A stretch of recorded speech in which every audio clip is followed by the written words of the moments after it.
Welcome back.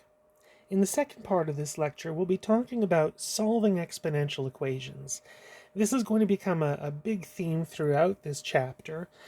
So here we're looking at one particular kind of exponential equation, but there's lots of different ways where exponential functions can show up in equations, and so there'll be a bunch of new techniques that we'll be learning in this chapter. The first would be if we have an exponential equation where it's just one exponential function equal to another exponential function and where the bases are the same. So here we've got something in that form, a to some power equals a to some other power. And this is relatively straightforward to solve because since you know that y equals a to the power of x is a one-to-one function, this would be the y value on an exponential function. This would also be the y value on an exponential function. If you have two y values that are the same, then the x values must be the same. This is one of the properties that we have for one-to-one functions. This is exactly what being a one-to-one function means. If you have different x values, you'll get different y values, or if you have two y values that are the same, then the x values themselves must be the same. This is one of the properties for exponential functions because exponential functions are one-to-one. So if we're solving something like this, 2 to the power of x minus 1 equals 2 to the power of 4x minus 7, since these are two exponential functions with the same base that are equal to each other, well, then the powers must be equal. The x minus 1 and the 4x minus 7 must be equal to each other.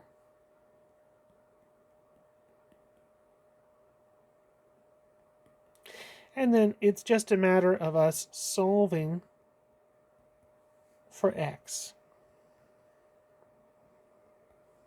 And we can find that here x is 2.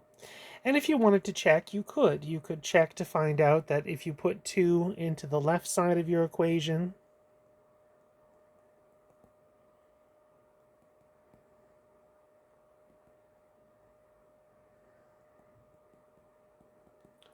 you would have a value of 2. And if you put 2 into the right side of your equation,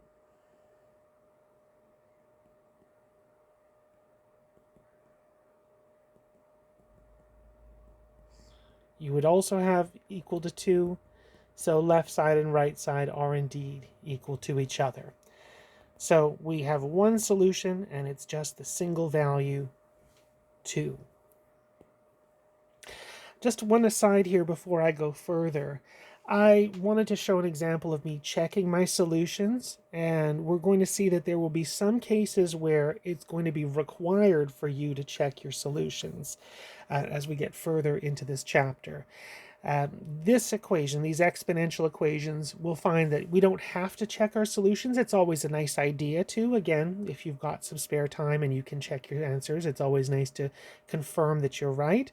But we will see, just like there were with the rational equations where it was required for us to check our solutions, there will be some types of equations where we're also required to check our solutions. But we'll talk about that as we go further. Let's do another one here. We've got 4 to the power of x equals 2 to the power of x squared minus 3. Now, these are two different bases. These are two different exponential functions. So it would not be true for me to say, oh, the powers must be equal to each other. That would be false. The only time where I could say that the powers are equal to each other is if it's the same exponential function. In other words, if the base is the same. Now, this is where I notice that 4 could be written as a power of 2. So I could rewrite the left side instead of 4 to the power of x. 4 is the same thing as 2 squared. So the left side really is 2 squared to the power of x. And we know for exponents that powers to powers, that we would multiply the exponents together. So 2 squared to the power of x, that's 2 to the power of 2x. And now we have two exponential functions that are the same base, and that they're equal to each other. So we can set the exponents equal to each other, the 2x and the x cubed minus 3.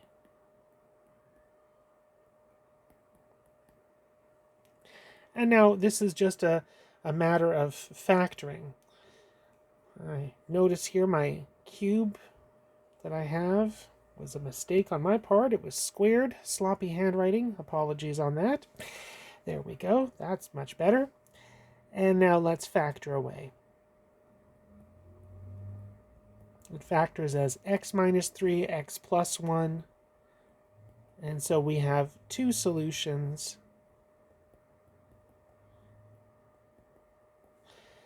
Positive 3 and negative 1. So my solution set contains those two values.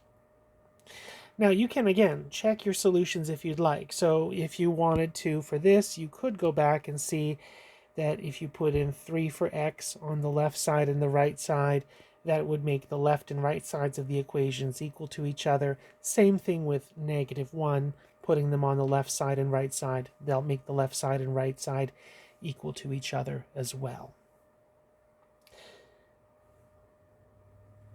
All right. So here we've got 25 to some power equals to 1/5 to a power. And this is where I notice that both of these, the 25 and the 1/5, that both of those could be written as powers of 5. I know that 5 squared, that's 25, and I know that 5 to the negative 1 is 1/5. So same sort of idea that I did with the last example, where I rewrote the 4 as 2 squared so that everybody has the same base. I'm going to do the same sort of thing here. I'm going to rewrite everybody as a base 5. So instead of 25, I'll have 5 squared to the x minus 1. Instead of 1/5, I'll have 5 to the negative 1 to the x minus 3.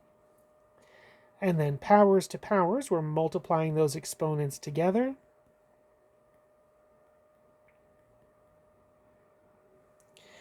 And now that we have two things with the same base, we can say that the powers that are equal to each other, we can say that the powers must be equal to each other.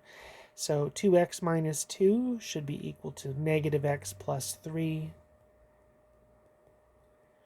or x is 5/3. And there we go. So my solution is just the single value, 5/3.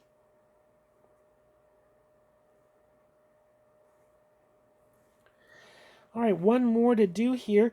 This is something where, again, we might have to use some more exponent properties to be able to get to the point where we have one exponential function equal to another.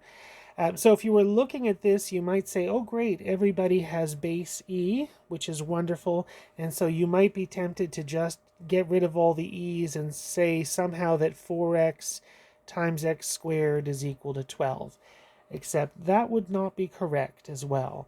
Remember that the whole point for us why we can get rid of the base is if we have one exponential expression to some power equal to another exponential expression with the same base to a different power, you could then say that those powers are equal to each other. That's one exponential expression equal to another exponential expression. On the right side, you've got one exponential expression, e to the power of 12. On the left side, you don't have one expression. You've got two things being multiplied together. So before we can start setting powers equal to each other, we're going to need to simplify what we have on the left side. So first off, the e to the power of 4 to the power of x, that's e to the power of 4x. And when we have two exponential things that are multiplied together with the same base, we add those powers together. So that should be e to the power of 4x plus x squared. And now at this point you can say, okay, we have one exponential expression base e equal to another exponential expression base e, so therefore the powers must be equal to each other. Or x squared plus 4x minus 12 should be equal to 0. And then now at this point all that we have to do is just to factor and solve.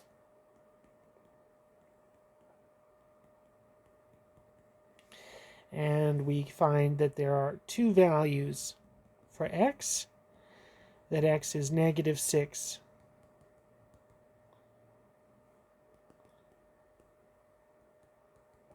and that x is positive 2.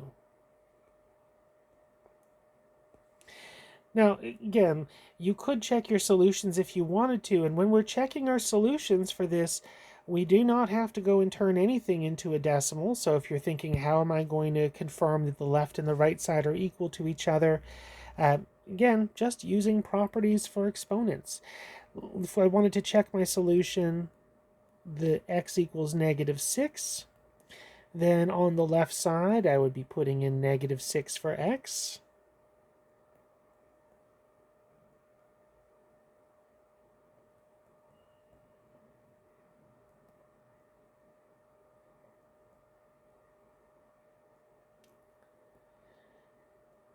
So I would have e to the power of 4 to the power of negative 6, which is e to the power of 4 times negative 6. That's e to the negative 24. And then e to the negative 6 squared, that's e to the 36. And two exponential expressions, multiplying them together, you would add the exponents negative 24 and positive 36. That adds up to 12. And conveniently enough, e to the 12, that is the right side of my equation. So left side and right side are equal to each other, yay. And if I wanted to do the same sort of checking for x to be 2, similarly, I would find